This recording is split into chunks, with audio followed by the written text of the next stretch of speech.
like to introduce my son, Will. He just got home and seems to want my attention. But he's going to hang out with us for a little while, and hopefully, if he has any poignant questions, we'll let him speak his mind too. But I do want to just welcome everybody and thank everybody for coming to our forum on abstraction this evening. And to me, it's the first time in the gallery's 10-year history that we're actually doing a forum, and really thrilled to have the opportunity that in relationship to the grand opening of the Clyfford Still Museum. I think you know, a lot of us who've been in Denver for quite a while can say that the Still Museum's opening is probably one of the most exciting events in the history of the region, and that its importance is something that will take some time probably for everybody to digest, but the opportunities within it I think are just absolutely terrific. And when I was asked to present something in conjunction with the Still Museum's grand opening, it was really easy to think of something that I really wanted to do and that I felt would resonate well for the community endeavors that the Still Museum are collaborating with. So my concept was to say, well, you know, in the stable of our gallery, we really have what I consider some of the premier abstract artists in the region.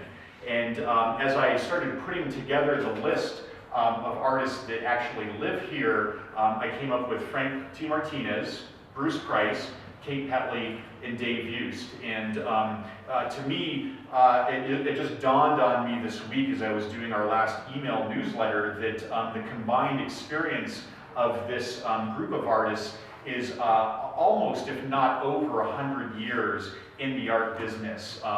And well, we have sort of set up our forum artists left to right, with starting with Frank, who is the one who I would say is more the emerging artist of the group. Frank debuted in 2004. He's actually a self-taught artist, and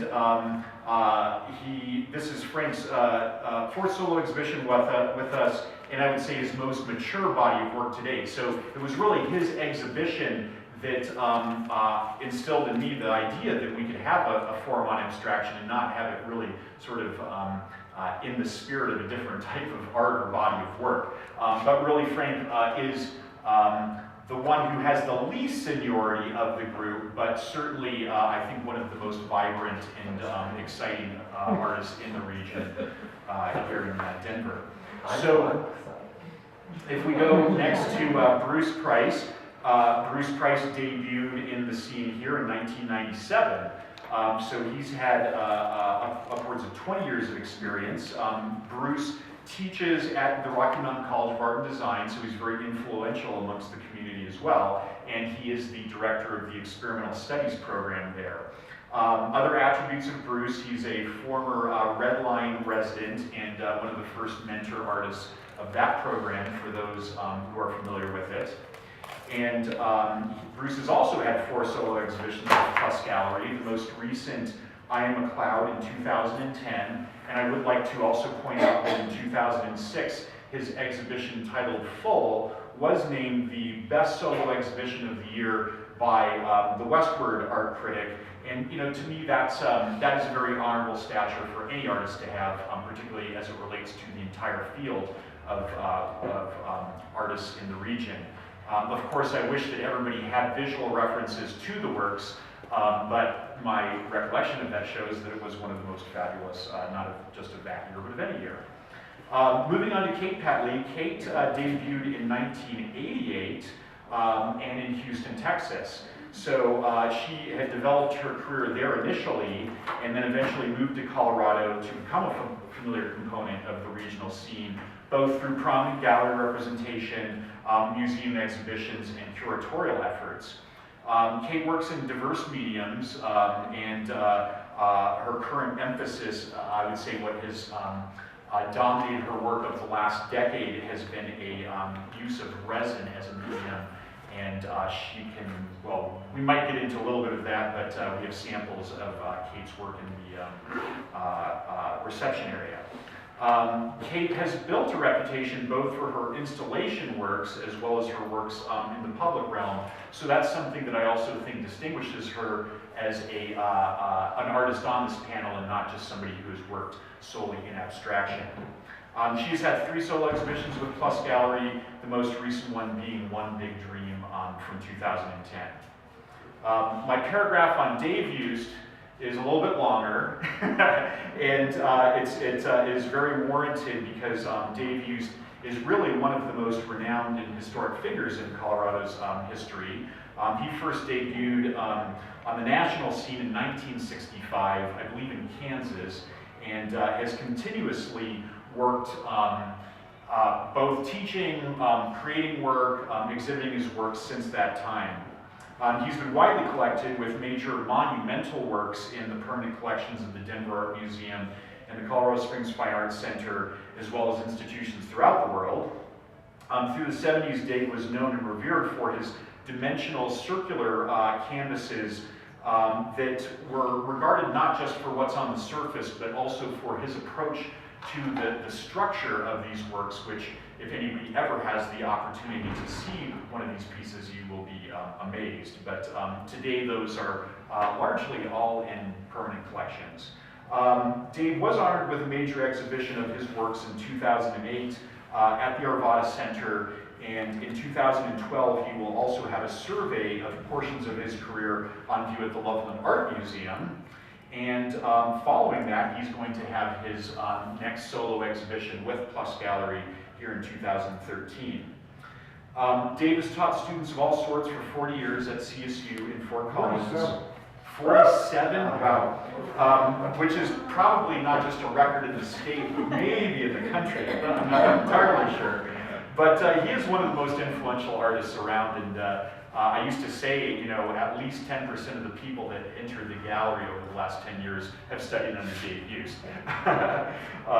So a couple other things that I think make Dave really special. He's worked closely with Christo and previously with Jean-Claude as a team member on many of their highly renowned international projects, and has really been one of the people who spearheads the local efforts for awareness and trying to advance the Over the River project. And finally, in 2000, Dave was the recipient of the Alliance for Contemporary Art's Denver Art Museum's AFKE Award for Outstanding Contributions to Contemporary Art in the state of Colorado. And today, that group is called the Damn Contemporaries, and Dave still is a board member of that group, and I've never seen a person pour more of their energy and soul into helping the arts across the board. So it's a real honor to have this group here. Now, in starting the forum, first of all, I want to say, I don't know how long we're going to go. I like to keep things very loose and casual here, and I would really, really like everybody to know that you can raise your hand if you want to make a comment or ask a question. Usually with forums, there's going to be some sort of portion at the end where we might ask everybody to give questions, but I really feel like it's more in the style of the gallery to have that as an active component, and really we'll see where this goes. As I have put together some thoughts about the forum, I had a couple of my interns give me some questions that relate to the concept of abstraction and the historical resonance of it. And I looked at that list and I said, well, those are pretty mundane. We might throw some of those out at the artists. But what I really wanted to do was maybe have a few pointed things to target to each of them, maybe a couple of questions that we'll ask each artist to raise. If you guys want to arm wrestle over something, or go at it with one another over an issue, that's totally fine. But in the spirit of what we're after for tonight, I think that's okay. But because this forum wouldn't have come about if it wasn't for the opening of the Clyfford Still Museum and their community outreach, I do want to start with posing a couple of statements that I've come across recently and see where that discussion might lead. So the first one is, I recently picked up a book called The Art Dealers. It's a really fascinating book. It was published in 1984, and it goes through interviews with some of the major New York dealers. Some of you who follow our newsletter will see that I've been throwing excerpts from that book out into the newsletter because I personally find them fascinating. And one of the first quotes that I came across in the first chapter that I really felt was timely for us and for me with this forum is from Betty Parsons, and she states, "For a long time I used to think that Clyfford Still was going to be lost. No one wanted him. He was still having a hell of a time after years of painting. They all would have been lost, those artists of the 40s and 50s, if someone hadn't realized what life and what energy they had." So just as an introduction, let's start with maybe with Dave, since his career started much longer ago. What would your response be to a statement like that? Will you repeat that again? Sure. For a long time, I used to think that Clyfford Still was going to be lost. No one wanted him. He was still having a hell of a time after years of painting.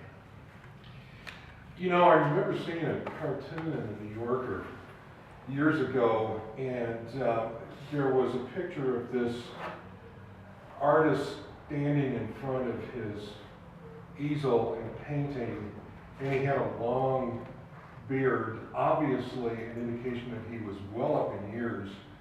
And there was someone in a three-piece suit, probably an art dealer or art collector, who said, "Geez, you're going to be an overnight success." And,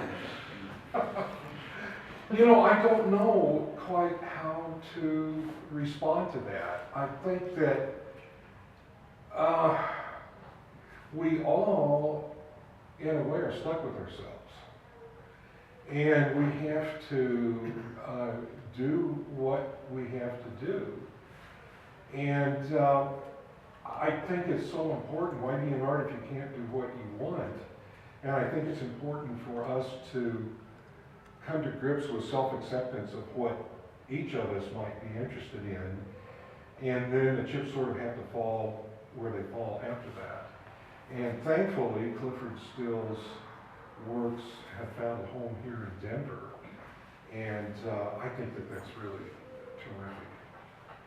So I don't know that I'll probably add more things here. Oh, sure. Well, does anybody else add? To me, I think that what really shocked me about reading some of these sections from this book is how, the sense that he was toiling with his work for a long time and that it wasn't accepted by the market. And I think in a certain sense, abstraction was very new at that time. And obviously things have developed quite a bit since then.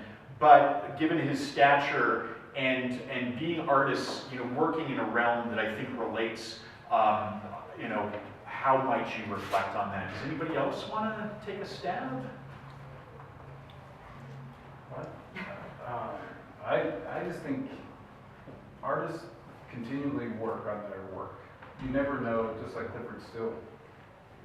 I'm sure he had no idea what his station was going to be in the art world. I don't think any artist ever does.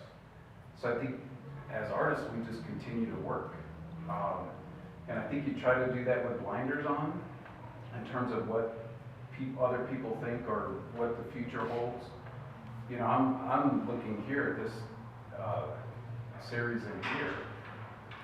And of course, when you get done with the series, you're like, there's a relief, and then you start criticizing it yourself. And I'm thinking, I'm the one that's concerned with this. I can't be concerned with what other people think. And in fact, why do I do small pieces? If I don't really care about, what other people think, I'm just doing large pieces from now. And I was at the Clyfford Still Museum, and I was in one of the rooms, I can't remember which one it was, but there's 4 large pieces. And I'm like, I could spend 2 weeks in here. You just get lost in it. And it just made me think about, that's what I do with my work. I just want to get lost in it. So I think you just can't get caught up with, you know, what's going to happen, where you're going to be in history. So that's just made me think about that statement there. Sure. Oh, I would disagree. He didn't know where he was. He certainly believed that he deserved to end up where he did.